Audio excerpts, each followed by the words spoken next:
Hey everyone, my name is Matt Johnson. Welcome to the first episode of Small Biz Live, where you're going to get ideas and strategies to grow your small business. And I am joined by your host and the star of the show, Glenna Hum. Glenna, how are you today? Hey Matt, great. How are you doing? I am excellent. So we're excited. This is going to be awesome. We've got a great guest. We've got a lot of content to go over.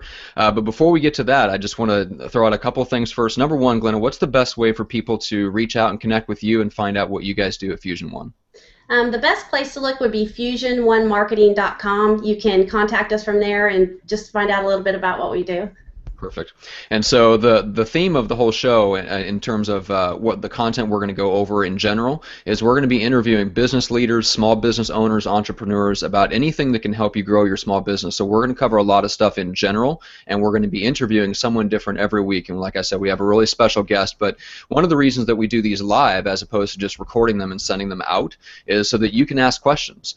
So if you're watching this right here on this Google Plus page, if you go right underneath this video, there's a field where you can just type in a comment. Just put whatever questions or comments you have there. I'm keeping an eye on that throughout the show, and I'll bring your questions right to Glenna and our special guests. So, and then if you're watching this on the replay, if you're seeing this on the Fusion One Marketing YouTube channel, just make sure to subscribe on YouTube so every time we put out a new interview, you get notified automatically. So with that, Glenna, I'll turn it over to you to introduce our special guest, and we'll get going. Okay, thanks so much, Matt, for being the wonderful producer that you are and co-host. Yes, I'm so excited. The guest that we have today is just near and dear to my heart because she is a networking expert, and in her spare time, she's the executive director of BNI Alabama. I'm talking about Meaghan Chitwood, and she has helped me personally as well as networking and BNI build our business. So I am so excited to have her on here and let her share her knowledge with all of you and to help you as well. So Meaghan, so great to have you with us today. How are you doing? I'm so happy to be here. I'm very happy to be here, and almost in tears a little bit, Glenna, the way you were saying. I appreciate that so much. I know sure. You don't always know what kind of impact you're having, so I appreciate your kind words. Well, I think you have more impact with people than I think you could ever even imagine, just from the feedback that I have received in the last couple of weeks with people knowing that you're going to be on the show. They're all excited. I know we have a big audience today ready to listen to everything that you have to say. So I was going to ask you if you could start off with just sharing what you think networking means in general, because I'm really I'm really surprised that all the people I talk to on a day-to-day basis don't really understand it or really don't even know what it's all about. And you and I know it works so well, so if we could start with you just kind of explaining what you think networking is and how it helps small businesses, I think that would get us rolling. All right, so I look at networking in kind of two buckets. The first bucket is transactional networking, and that is when you go out and you try to network with people so that they can become customers of yours.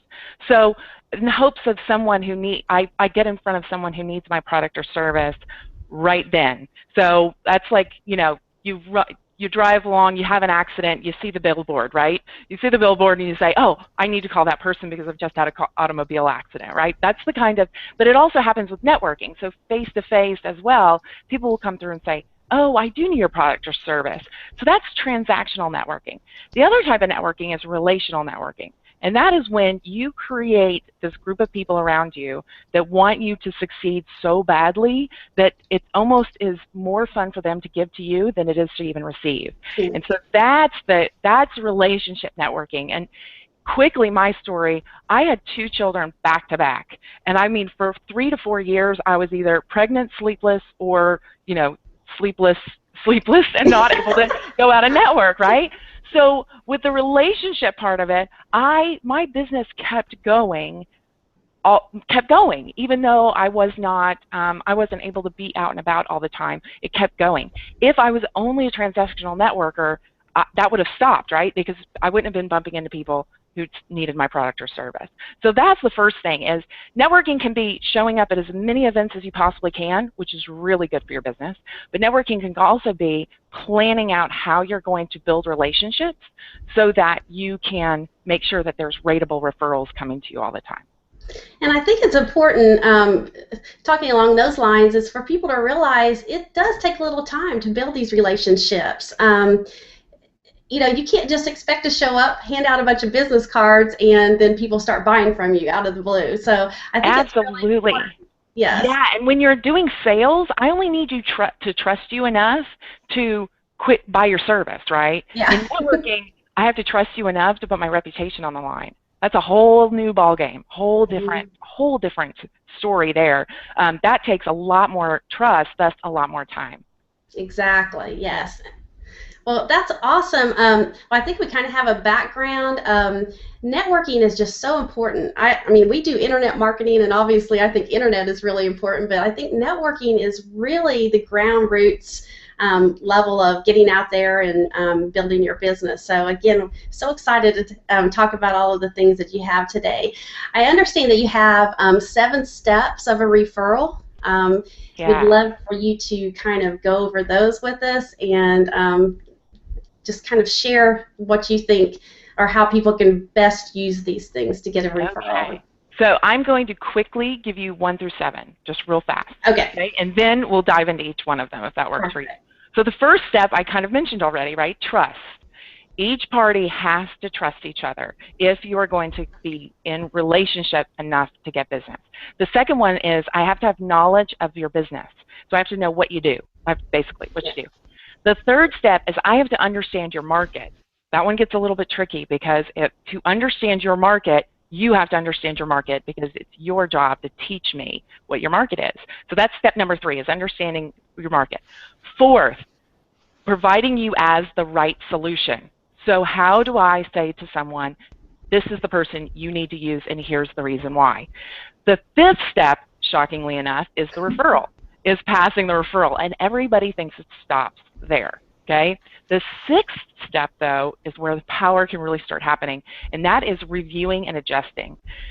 Did the referral go well? Could it have gone better? Did the referral go badly? Can we turn it around? All of those kinds of questions, and as we go through review and adjust. And step number 7, that almost no one does really, really well all the time consistently, thinking about it, is the thank you. How are you thanking people so that they want to continue to help you? And it can't always be generic, but you've got to figure out what is your thank you plan as well. So those are the 7 steps, and we'll go through them slower in just a minute. But I wanted to kind of give you an overview of what that kind of looks like. Oh my gosh, I've already learned something. I'm so excited. Well, that is amazing, especially the last few things. So we think if the referral doesn't work, then okay, let's go on to the next one. So I can't wait to hear exactly what you think we can do if we think maybe the referral didn't go as planned. So that's great information. And well, let's just kick it off and start with trust. How do we build the trust? So probably the best resource for step-by-step how you build trust is Steve Covey's book called The Speed of Trust. It actually gives you a blueprint on what are small little things you can do to get people to trust you. Okay? But the question I like to ask everyone is, how long does trust take? How long does trust take? Do you have any idea? Not to put you on the spot or anything. Usually there's a whole room of people having to answer that question. Yeah, now we can put you on the spot too. Oh, all right. Let's go with 5 minutes to 30 days. Somewhere. 5 minutes to 30 days, right? Yeah. So trust takes as long as it takes. I like that. Yes. Right. Okay. So for me, and it was very funny. I just recently had someone, I wrote her down as a reference, and she called me up after she had given the reference, and she said, Meaghan, she said, I told them that your biggest weakness was you trust too fast. And I said, that's a really good point. That is true. I trust people until they give me a reason not to trust them. And when that happens, sometimes you can get burned. Sometimes you can get burned really badly. But nonetheless, I'm a trust fast. I trust fast. The second type of person is the trust flow, and I happen to be married to one of these. He does not trust until. So it takes time and time and time. So there is nothing you can do to speed up that process, and he does not trust you until you give him a reason to trust you. So those are the 2 kinds of people, fast and slow, and you've got to figure out which one are you dealing with, and what do you need to do in order to make that trust happen? Well, yeah, because you don't want to rush it. If it's somebody like your husband, my husband's the same way, and I tend to be more like you. gosh, you don't ever think about that. You really are just wanting to sell, sell, sell. So that is something to definitely think about each time when you're meeting with someone new. Great. Absolutely, because Awesome. you can really mess it up with well, either one, right? I mean, there's so many chances I can give you, number one. And then secondly, for the trust fast. And then the second one, who knows how long it takes. I mean, at my rehearsal dinner, everyone talked about Sean and said, I can't believe he has made this decision. I cannot believe he's making a commitment like this. So I thought to myself, oh my God, that's such a horrible thing. I'm like, oh honey, well maybe if the two of us come together, we'll just have just the right amount of trust and trust speed together. So it was very funny, but it's really, really true. So trust is that first one. Now here's where it becomes really funny. People think that I need number two before I need number one. I do not need knowledge about your business. I do not need knowledge about your product or service. I don't need any of those things. I need to know that you have common beliefs as me and we have a similar philosophy. That's number one. Most people think it's number two, knowledge, then number one, trust, or enough knowledge. I give you enough knowledge, then I'm going to trust you, right? But that's not true. It's not until I say, oh, I like you, Glenna. Yeah, I want to get to know a little bit more about you. Tell me about your business then. That's when you know you're doing things in the right order, is if you start giving them that knowledge second. And they say, I like you. So what are some mistakes people make in that trust building phase where they're shooting themselves in the foot? Oh, okay. There are a lot of people I know on this call, I have a feeling. So I've got to make sure we're going to go purely hypothetical here, okay? Purely hypothetical. Of course. Well, I'll bring it back to a B&I policy. That'll be safe, right? So B&I policy, one of our policies, number 19, is the list is for the purpose of giving referrals. So one of the things that people do quickly that turns people off is saying, hey, I sit down and introduce me to all the people you know. And you're like, whoa, we're not there yet. We're not there yet. Or don't you want to buy my product or service because it's the best? Well, wait a second.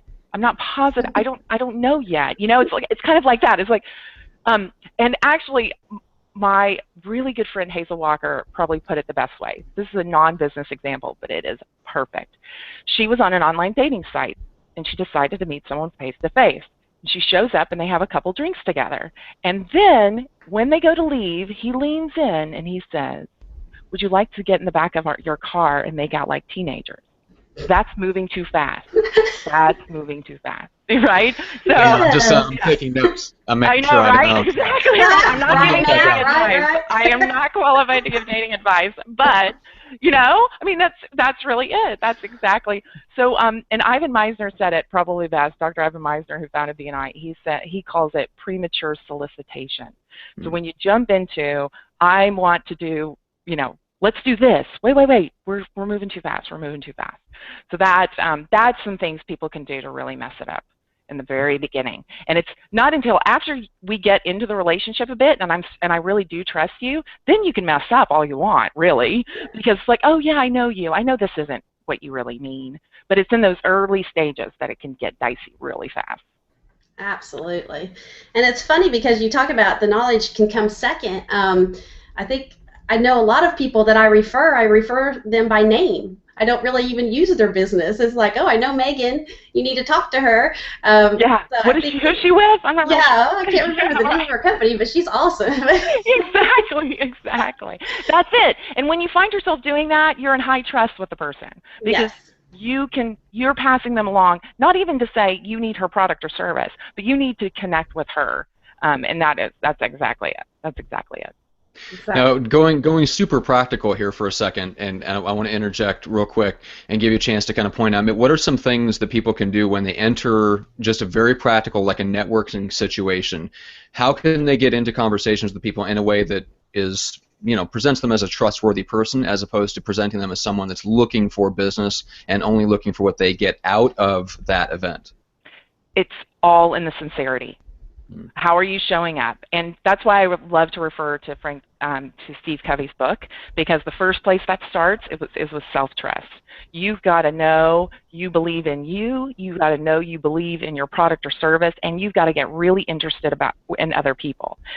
one of the biggest challenges people make at a networking event is that they think people are there to buy something.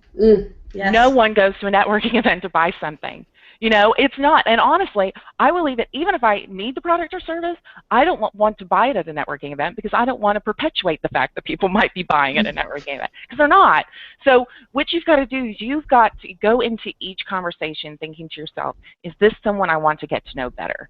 And if you, when you start with that conversation of, is this, then you're sincere, and you already are thinking long term. You got to think long term if you're talking about the relationship.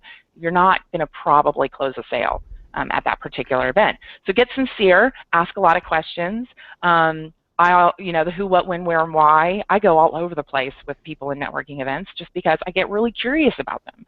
So if you show up curious, that's a very practical way of working with them. Because the idea at a networking event is, I just want to know, do I want to follow up with you? That's really the only question I've got to answer when in that small amount of time that I'm going to be able to spend with you. Exactly, exactly. Oh, great stuff. I think we could stay on trust for the whole time. Yeah, I know. Oh my gosh, it is. So when I do this workshop, and the last time I did it in 2 hours, 1 hour trust. The rest of it. And I said, don't worry, every other step is not an hour. So half of it's going to be trust. Yeah, because if you don't get that right, none of the rest of it really matters. Well, and this is it goes along the line of trust, but unfortunately, at all networking events, there are also those people that come across so hot and heavy wanting to sell you something. What kind of advice do you give to people to kind of scoot away from those people and move to someone else? I know that's one of the most awkward things, but hey, they're there, and you don't want to waste your time with them. You want to, you know, move on to someone who has more things in common with you.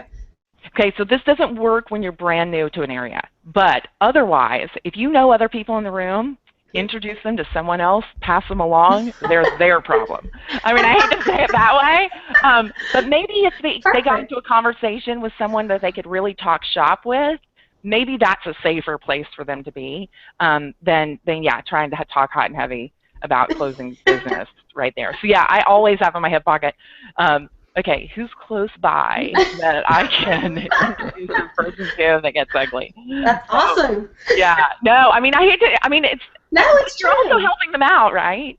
Now, well, we're helping small business people today, so yeah, these are things that we all need to know and make the best use of your time. So that's all we're doing. So true. So true. Awesome. Well, go ahead. I want to go on to step 3 because this one's my favorite. Okay. My absolute favorite. So knowledge about your business in step 2 is what do you do? It's basically kind of what is it that you do? What do you provide? Understanding your market is one of the places that I almost want to pull my hair out when I work with people, because it is very difficult to help someone who does not know exactly how they need to be helped. So I just talked to someone yesterday, actually, from California, and she was asking me all kinds of things because we have similar backgrounds. And I said to her, I said, you know, you've got to show up with who you want to meet. You've got to know who you want to be introduced to. You've got to know, you know, you've got to have a story that really helps me understand that aspect of your business. And she says to me, she says, yeah, I don't know that I really know the answer to that question. And I'm like, well, if you don't know the answer to that question, you better believe I'm not going to be able to come up with it, especially if you have obscure, and in her case, she was fairly obscure, you know, but even a real estate agent, you say real estate agent, oh yeah, they buy or sell houses. Well, yeah, but not really. I might not be the real estate agent who just wants to buy or sell houses. I might be the real estate agent that wants to sell $500,000 houses. I might want to be the one who wants to work with only investors because it's higher quantities. You know, there's a lot about understanding who your target market is. And if you don't do that work, nobody else is going to do it for you. And this is one that does take work. That's why, yeah, it does. It takes work. Who is your ideal? Who is your ideal? And don't be afraid to name it. Because when you name it and you have people around you who trust you, you will get exactly what you want. Oh, that's good stuff. And I'll tell you what, there's a lot of situations where I like to network with people that do similar things like I do. And I always have people ask me all the time, why would you want to meet with them? They do exactly what you do. No, you don't know that until you meet with them. And almost every single time I find out that they don't offer a service that we do. So it's a good fit, good match that way. But I think it's just trying to think outside of the box and making sure that you know exactly who you're targeting. Because well, and that's really smart. What you're doing is unbelievably smart because they already know a lot about your target market because they're already dealing with that target market. So they have a lot less questions than the person who's on the totally opposite end of the spectrum and only works with consumers all day. You know, that person needs to be really taught. But yeah, working with people, I always say the most referrals are going to come from the people who have slight overlap with you. 100%. Oh, I agree. Yeah, I definitely agree. Yeah, All right. I just ran across a really good book. Has anybody heard of the Pumpkin Plan? I think it's I love it. I have not. right?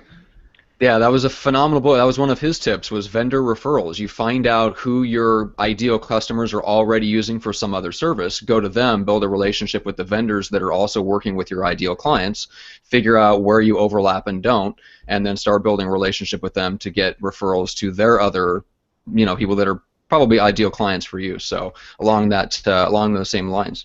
Absolutely. You multiply yourself that way. Right? If I can sell your product or service, that's the whole goal of the 7 steps, is to do it with multiple people. So I'm selling your product or service at the same time you're selling mine. Mm-hmm. And well, it's funny, what it ties into which is the next part of your step, which is the solution. If you don't understand who your ideal client is, how can you genuinely offer yourself up as a solution to the problem when you don't really know who you're serving? Absolutely. And that's the other thing that people do that's scary. They think, I'm going to tell you who I want to meet, and you're going to automatically know exactly what to say to them. I've stood up in a meeting, it was a B&I meeting, and a guy says, I want to meet OBGYNs. And I said, my sister's one. And guess what? Every time I talk business with her, she runs the other direction. I can really mess this up for you in a big, big way if I do not come in with exactly the right message. And I think many of us do not arm with exactly the right message. So yeah, you've got to have that up. It's how am I going to offer you up? How am I going to give you the credibility you deserve? How am I going to spark their interest enough for me to be able to set up a meeting for you? And that's the words. It's the words I need to know in order to make that happen. And so many people don't give that to you. And here's the real problem. If you don't get the words and you feel the slightest bit uncomfortable about it, you're going to do nothing. Mm-hmm. You're going to do nothing. You're going to say, oh, that would have been really nice, but I don't really know how to do that, so I'm moving right along. So it's very important that you give them the words. Okay, you're going to go meet person A. This is what I need you to say to them. And in fact, a financial advisor, I think, illustrated this the best way ever. She stood up, she said, 65, about to retire, this, that, and the other thing. She gave us the complete picture of the person. She said, and what I want you to do when you identify them, do nothing. You will mess it up. I know you will mess it up. There's no question you will mess it up. Do nothing. What we're going to do is we're going to put together a strategy for the two of us to approach them together. And I thought, perfect. Oh, that's amazing. So brilliant. Because, yeah, she knew if I start talking retirement planning with some 60-year-old that I was probably going to mess it up for her. So always think about that. What are the words that I need to use in order to offer you up as that solution? Yeah, that's fantastic. You're really training some salespeople for you if you think of it that way. Yeah, it is. It's exactly that. And we like to say it's the prospecting, right? I'm teaching you how to prospect for me. I just want you to get the door open. Right. You don't have to really sell the whole thing. I just want the door to be open. But nowadays, it's getting harder and harder and harder to open doors just by knocking on them. You have to really, it's much easier if somebody can walk you straight in the door. Oh, yes, absolutely. So what from the perspective of the person giving the referral, if you're able to get that knowledge from somebody where you know kind of how to present them, like how do you pass the referral, and then from the other person's perspective, what's the best way to kind of train somebody on how to do that for you? Are you going directly in? Are you asking them to make an intro email? Or are you asking to get their contact info so you can reach out? Like, just what are the logistics of actually doing the referral the best way possible? So this is what's really interesting. Dr. Ivan Misner wrote a book called The World's Best Known Marketing Secret. And in the book, he talks about the 10 shades of referrals. Okay? And when I read this and I put my engineering mind to it, I thought this is perfect. This helps me completely understand this practically. And I won't go through all 10, but one is basically, hey, here's a name, which we call a lead in BNI, right? But that's shade 1 is, hey, here's a name. 10 is closed sale, okay? And there's everywhere in between. Just to give you some other ideas, number 4, shade 4 is an email introduction. And stage, I want to say 8 is that I set up a lunch and we all 3 go to the lunch together. Now, here's the interesting thing about the referral. The relationship that I have with Glenna, let's say, okay? So the relationship I have with Glenna, let's say our relationship is a 7, but then she asked me for a referral to someone that my relationship with them is only really, I only feel like I can get to a shade 4 with them because it would be weird if out of the blue I asked them to go to lunch. I mean, it wouldn't make sense. But an email introduction can work just fine. So you're only going to be able to get them to the level of the lowest of the 2 people. Okay, so you're the 3rd one. What's the lowest of the 2 people? That's the best you're going to get. Or it goes back to, I don't know if I can trust these people because they're coming at me with something that just doesn't feel quite right. So remember that. Like I said, I highly recommend the book. You can probably Google Shades of Referral and maybe find it as well. But looking at those shades, the other thing about Shades of Referral is you've got to decide what is the minimum you want to accept. Okay, and educate your referral sources on that. So I had one person who said, I don't want anything unless you can set up a lunch for us. Well, one, that makes it really, really difficult because now I have to carve out at least an hour and a half to pass your referral. That's a little bit of a challenge for some of us, and I have to know everybody well enough to sit them down with and have lunch with them. That's really a challenge. My favorite is a 4. I love email introductions because I say, Glenna, this is the reason why you need to know Matt. Matt, this is the reason why you need to know Glenna. If you guys don't get it and still need more information from me, let me know. I'm out. And I love those because they take no time at all. The other reason why I love those is both people get to see why I like them so much. And it just adds to the relationship, right? It adds and makes the relationship even better because Glenn will be like, oh, I didn't realize that that's how she sees me. But I'm pumping each person up when I make the connection because I really want you guys to connect and do business with each other. So that's really how referral passing, goes if it's going really, really well. So yeah. So I hope that answers your question, Matt. I know it was a long answer. Yes, and I was able to find the 10 Shades of Referrals, so I'm going to put a link to that up here on the Google Plus page. So while I'm at it, if anybody has any questions, you can put them up right in the same place where I'm putting this link, and I will be sure to bring those questions to Meaghan and Glenna by the end of today. So yeah, let's keep going. Do you want to move on to step 6 and 7? Yeah, so review and adjust. Okay.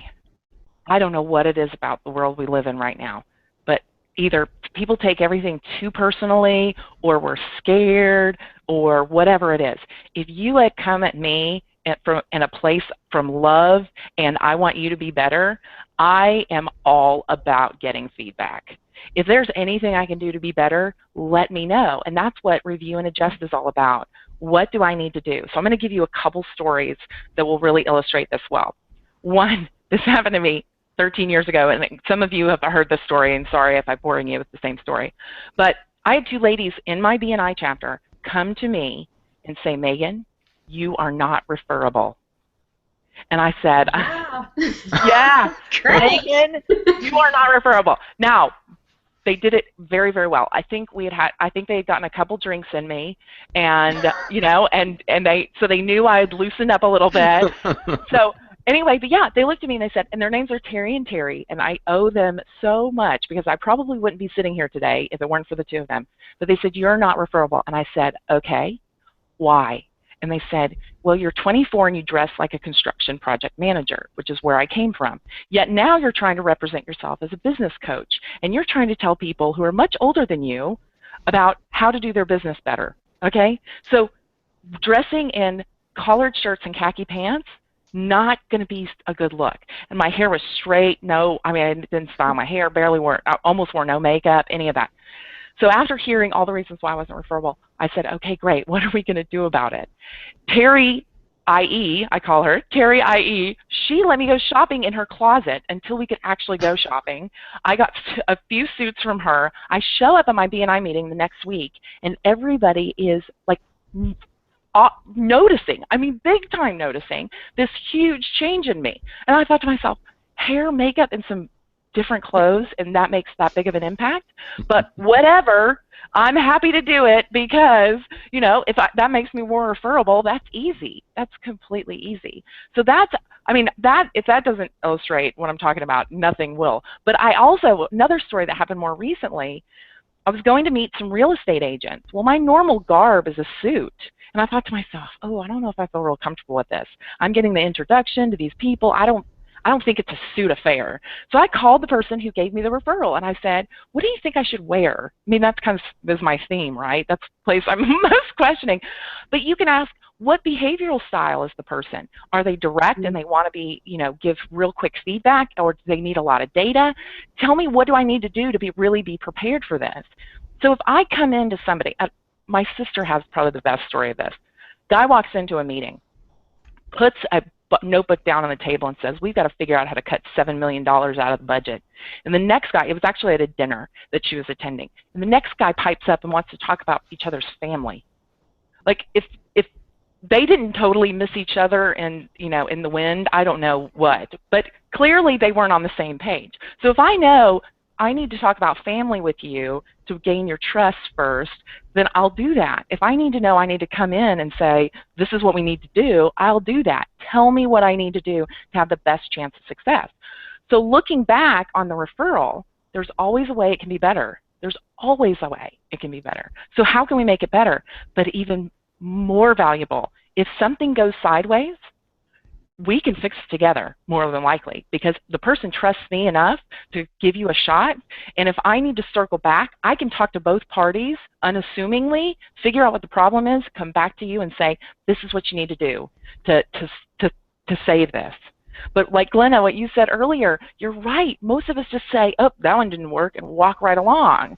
Well, you're going to get the same thing the next time if you just walk right along.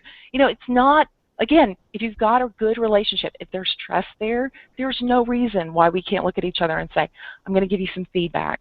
It hurts me to give feedback like this because it's a little bit of a challenge, but I want to give you this feedback because it will make us better, and it'll make us better referral partners.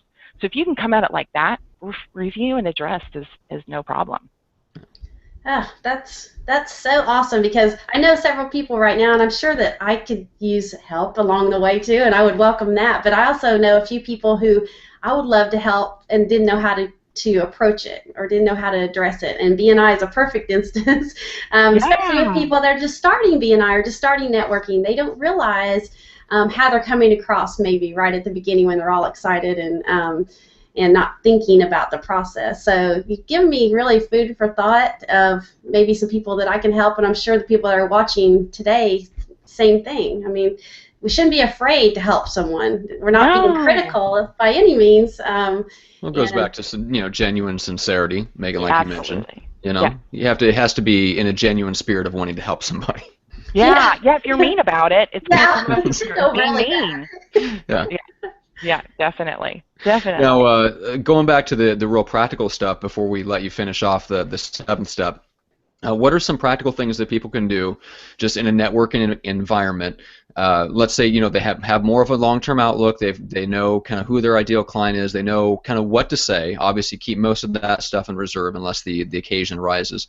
What are some ways just to smoothly move through a networking event, circulate, make sure you talk to more people rather than getting stuck with one person, especially the clingy person that also doesn't know how to talk to other people? So what are some practical tips for just circulating and working a room a little bit? Okay, so working a room, some people know that you want to meet as many people as possible. Some people don't really know that. I have kind of a sort of a plan when I go in that kind of goes up and down. And as soon as I know exactly how I get interested, I get curious, and as soon as I know exactly how I want to follow up with that person, I basically say, okay, I'm going to follow up with you about this. And so then that kind of brings it to a natural conclusion, because we already know we're going to get in touch later and we can move right along. But you've got to kind of, it takes kind of it takes practice. It definitely takes practice. Yeah. But as soon as I know of a way, or even an introduction, I know you need to meet this person. I think to myself, okay, so this is what I'm going to do for you. I'm going to do this as my next step. And when they say, okay, great, I say, well, fantastic. It was nice meeting you. And now let's move along. I can usually get in and out of a conversation in 10 to 15 minutes if it's somebody that I'm really interested in, in getting to know and following up with later. And again, I already told you my trick on people that are together. I think it was the hug and roll, or there was a shoulder roll through a plate. It was something like that. It was the and there's something. Hey, it's a little better than I need to go to the bathroom, I feel. Yeah, exactly. Now, just when you're out there talking to people and you have this plan, you have something in mind for how you want to follow up with them, just super practical.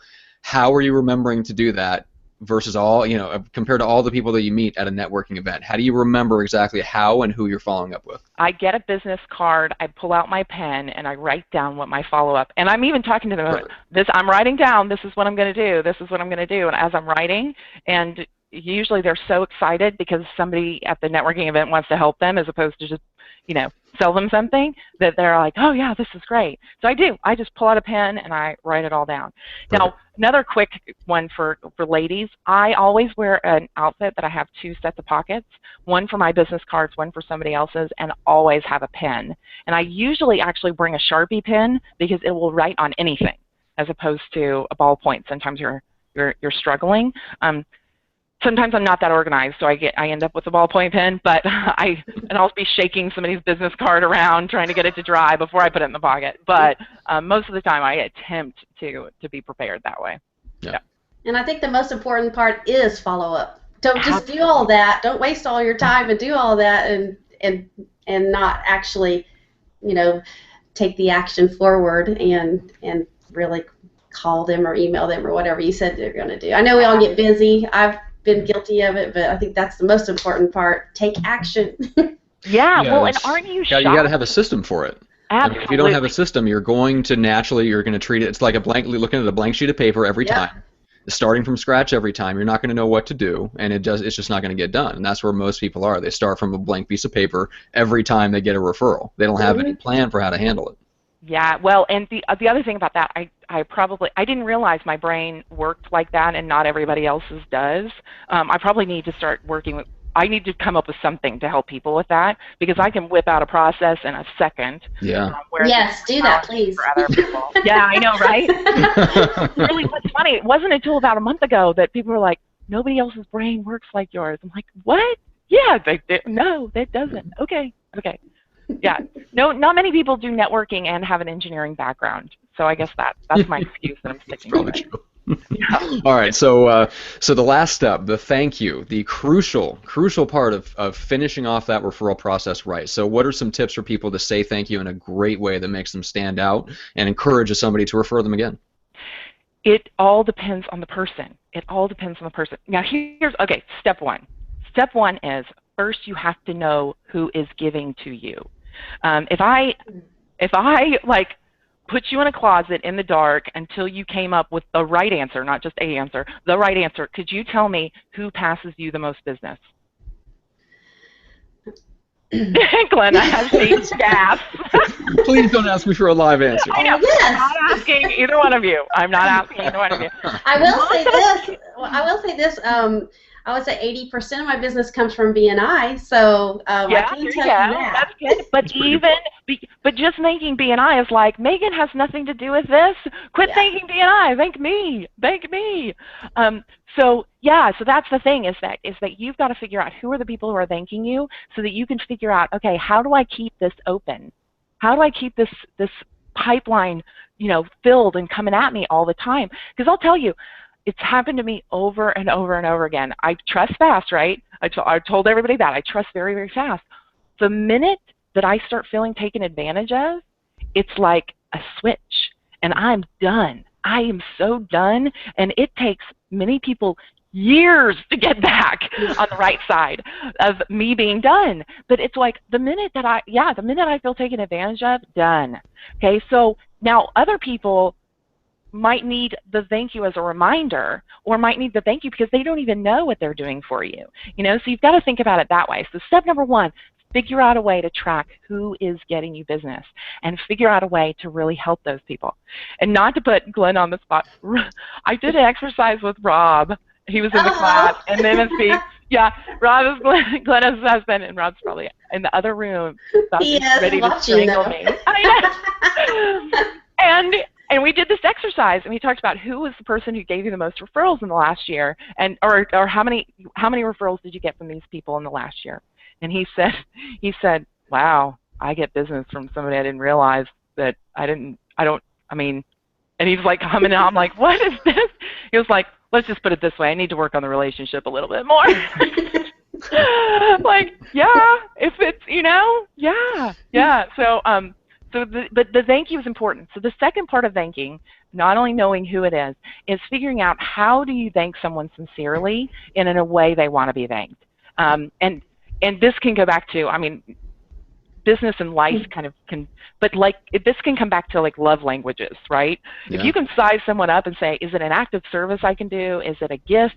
Is it just a sincere thank you? I went to a workshop and the guy shook my hand, held his other hand on the other side of my hand, looked into my eyes to the point where I almost felt uncomfortable and said, I really appreciate you traveled this distance to be here with us. You really contributed. And I was just like, oh my God. Wow. Yeah, I was in Michigan in January and I wanted to go back. Like, that's huge, right? So, yeah, wasn't good planning, but nonetheless. But yeah, he just looked at me and sincerely thanked me. And I was just like, oh my gosh, I want to do more. I want to do more. And that cost nothing. That didn't cost anything. So if you can figure out what is it that they would really appreciate and really enjoy, and I don't know if she's listening, but I am going to, Cheryl gave me one of the best thank yous I have ever received. She won Member Extravaganza, so she and her husband got to go to a trip to New Orleans. And afterwards, I get this card, a thank you note, and it says, Meaghan, I know you've just taken over South Alabama and you probably will be traveling quite a bit. I thought that you would appreciate this membership to the Botanical Gardens so that you can have more quality family time. Oh my gosh. Oh. Right? Wow. I didn't even know I wanted a membership to the Botanical Gardens, but I re-upped this year. I just was like, oh my gosh, she almost knows me better than I know myself. This is crazy. Wow. But it was something so thoughtful, so unbelievably thoughtful. Like when you can show me that like I said, Cheryl, if you're listening, best thank you I've ever received, ever. But yeah, it was really great. But those sincere thank yous are the other one. I'll go miles and miles for thank yous. So to wrap this one up, I've got a great story. There was a woman, she was doing a presentation about behavioral styles, and she was in front of the room, and she wore the most colorful outfit, and she had long red fingernails, and she was a bright personality. And she said, and this person thanked me. I gave her, and it was like tens of thousands of dollars was this referral turned into. And she said, and I received a gift as a thank you. It was a navy blue scarf. And I looked and I busted out laughing. I was like, you wouldn't be caught dead in a navy blue scarf unless your mother dressed you, I'm sure. It was like, oh my gosh, a navy blue scarf. It just showed her how little that person knew her. And and it was just like, she was appreciative. She absolutely was. But she just got a notice of, oh my gosh, this person doesn't know me very well.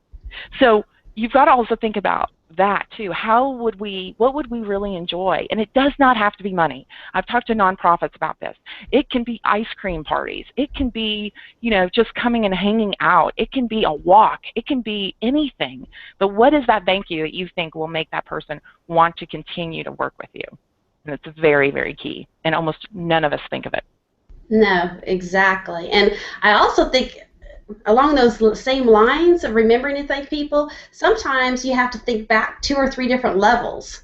In other words, the person that originally introduced you to someone and they introduced you to someone else and someone else and someone else, it's hard to do that, but you have to be thoughtful in that process as well, I think. And I think everybody forgets to do that. So remember, my husband always says, remember who brought you to the dance, I guess. Yes, there you go. Exactly. Well, that's why I say Terry and Terry, who corrected my wardrobe for me, they were the ones that sent me on the path to getting a referral to become the executive director of BNI. I mean, it's like, Wow. yeah, but I'm going to tell you this too. It wasn't until about 2 years ago that I really thought back that far and said, how did I get here? Mm-hmm. You know? And so I took the two of them to lunch when one of them's moved away and she came back to visit, and I took them to lunch and we just talked and laughed, and you know, and they were like mama hens saying, oh my gosh, it's, you know, look what we created. And I give them credit for it, you know. I completely give them credit for it, because so you're absolutely right. If you can say, here's the person who got this whole ball rolling for me and I just got the biggest referral of my life. I posted something on Facebook today where it's very fun when the person doesn't see it coming. And I posted a thank you to someone or appreciation to someone, and they didn't see it coming, and it was like, oh my gosh, I opened up my Facebook page and this was the first thing I saw, right? So it's when they don't know, they don't even know that the fifth level of referral came to you. So you're really on the ball if you can even get that far. Mm-hmm. So, Absolutely. fantastic. Oh my gosh. Such great information. My head's spinning, and I'm sure everyone else's is too. Can we just book another hour? I know, right? We may have to do a part 2, but gosh, I really, really thank you so much, Meaghan. Like I said, you've meant so much to me, as well as BNI and just networking in general, and I know you've helped a ton of people today, because I know there are a lot of people watching. Yes, I hope so. I hope so. And I hope everybody, and I'm sure they did, but I mean, when I first learned this and I put it into this methodology, you know, and I started really learning it from this perspective, I just thought, oh my gosh, I have this whole new world that I never even knew, that I didn't even know about after even doing this for years and years and years. This is not stuff that we automatically just know. It's things that we need to really put a system around. Yeah, and to stop and really think about it. And you have so much knowledge of networking and everything. Are there places that people can go to find out more information about whether it's networking or BNI or how to connect with you? How do we find out more? Yeah, so BNI, if you're interested in BNI, start with BNI Alabama, even if you're not in Alabama. But start with BNI Alabama. If you're not in Alabama, I'll get you connected where you need to be. If you're interested in visiting a chapter, we have a little button that says Visit a Chapter. We'll follow up with you to visit. BNI is a great place to practice this stuff. Yes. It is a great place to practice it. We have a method for kind of forcing trust to happen a little bit faster. So that could be a good place for you to start. And then also, we are going to be launching this as a very detailed program to give people the exact details of how to do all of this. So if you want to learn more about that, I was going to say, we have a landing page somewhere. I'm like, there's a landing page somewhere. Let me come up with that. I think it's iwantmeg.com. I think is what it's actually called. I did not make that up. Somebody else said it was a good idea. So anyway, I think it's iwantmeg.com, iwantmeg.com, and you can sign up there, and we'll let you know when that is complete. Ooh, that's exciting. Appears to be correct, Meaghan. Oh, awesome. Okay. Ah, there you go. Always Matt is on it. I'm telling you. I know. I love it. So yeah, so that's kind of a schedule a time with you directly, Meaghan. Correct. Is what that is. Yes. Yes. Yeah. Perfect. Just Okay. let us go there, and go there, and we can talk. You can learn more about that information. We'll send you more information as it's launched. Awesome. And then, Glenda, same question for you. How do people connect with you and find out more about what you do? Sure. The best place to go is fusion1marketing.com, or connect with me on Facebook, Twitter, LinkedIn. I would love to talk to you. Yeah. And for anybody that's wondering, we're recording this as we speak. This will actually be available on YouTube about 2 minutes after we go off the air here, and so you can share it, you can rewatch it, you can download it, you can do whatever you want to do with the recording. So that'll be available shortly here. Any parting words, guys? And Meaghan, Glenda? Meaghan, go ahead. I was just going to say thank you so much for giving me this opportunity. I don't think you realize what it has done. I kind of told you a little bit personally, but I want to say it publicly as well. I have had no idea how interested people would be in what I had to say, and you gave me the opportunity to see that that people are interested, and so thank you so much for that. I'm going to make myself more available. Good. Bottom line for Glenna. Thank you. I appreciate it so much. Well, I thank you so much for being our first guest and being such a wonderful guest. And yes, I can definitely verify that people want to hear more from you. I don't think they can get enough of this information, and they know that you know what you're talking about because you've been there and done that. So really, really appreciate you coming on. And Matt, thank you, the best producer in the world and best co-host. And I do have to say thank you to my husband, who's my technical director. Couldn't do this without him either. But join us next time. We'll have another great guest for small business tips and advice. And thanks so much. Yeah. Thank you very much, everybody. Yeah.